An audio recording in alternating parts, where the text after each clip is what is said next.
সংসারের কাজ সারছেন, আবার ভোটে প্রচারও করছেন। ইন্দাসে তৃণমূলের প্রার্থী শ্যামলী রায় বাগদি।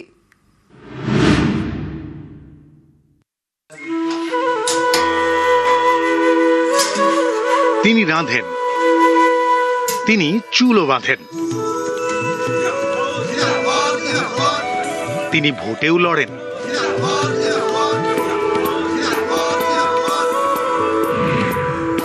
শ্যামলী রায় বাগদি বাঁকুড়ার ইন্দাসের শ্রীপুর গ্রামের মেয়ে। 2002 সালে গ্রামেরই ছেলের সঙ্গে বিয়ে। বর আর ছেলেকে নিয়ে 43 বছরের শ্যামলীর ছোট সংসার। বর দিন মজুর, আর শ্যামলী রাজনীতিতে। এবার ইন্দাস বিধানসভা আসন থেকে তৃণমূলের প্রার্থী। রাজনীতিতে হাতেখড়ি 17 বছর আগে 2009 সালে তৃণমূলে যোগ দেন। 2023 থেকে বাঁকুড়া জেলা পরিষদের সদস্য। 2024 থেকে ইন্দাস ব্লক মহিলা তৃণমূলের সভাপতি।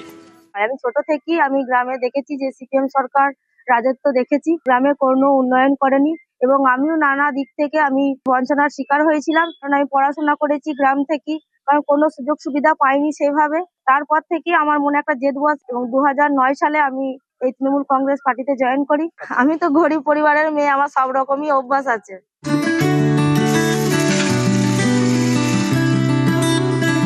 এসসিদের জন্য সংরক্ষিত আসন ইন্দাস। সেই ইন্দাসে ভোটের লড়াইয়ে গ্রামেরই মেয়ে। তৃণমূলের নতুন তপশিলি মুখ শ্যামলী রায় বাগদি ঘরের কাজ সারছেন।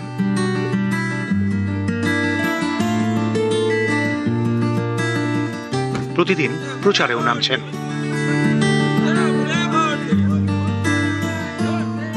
ঘরের মহিলা যেভাবে প্রচার করে চলেছে সাধারণ মানুষের কাছে, দিদি মানে কখনো বাড়ির কাজ, কখনো মাঠে ঘাটে যে কাজ করে চলেছে, সাধারণ মানুষের সঙ্গে যেভাবে মিশে প্রচার করে চলেছে, সেখানে খুব আমরা অনুপ্রাণিত। ইন্দাস বিধানসভার ভোটে উনি জয়লাভ করবে আমাদের আশা রাখি। একদম নিচু তলা থেকে উঠে আসা গ্রামের মেয়ে, কারণ ও একদিকে দেখুন সংসার চালাচ্ছে, তারপরে প্রচারও চালিয়ে যাচ্ছেন এবং রাজনৈতিক দিক দিয়ে কাজও করছেন, সংসারের কাজ করছেন, মাঠে ঘাটে কাজ করছেন। আমরা একদমই আশাবাদী, উনি প্রার্থী হয়েছেন, আমরা খুবই খুশি। 21-এ ইন্দাসে যেতেন বিজেপির নির্মল কুমার ধারা। এবারও তাঁকে টিকিট দিয়েছে বিজেপি। আর তৃণমূলের প্রার্থী শ্যামলী রায় বাগদি।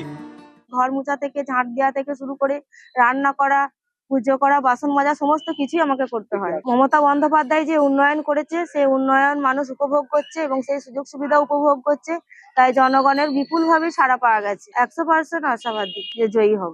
একজন মহিলা প্রার্থী সবসময় তিনি ভারতীয় জনতা পার্টির কর্মী হিসেবে আমি তাকে শ্রদ্ধা জানাই। তাকে দেখিয়ে যদি দল কোন রকমের বৈতরণী পার হয় তার চেষ্টা করা হচ্ছে। ইন্দাসের মানুষ কিন্তু ঠিক হয়ে আছে, তারা নির্মল ধারার পাশে এবং ভারতীয় জনতা পার্টির পাশে আছে। বাঁকুড়ার ইন্দাস থেকে দেবব্রত মণ্ডল, নিউজ 18 বাংলা।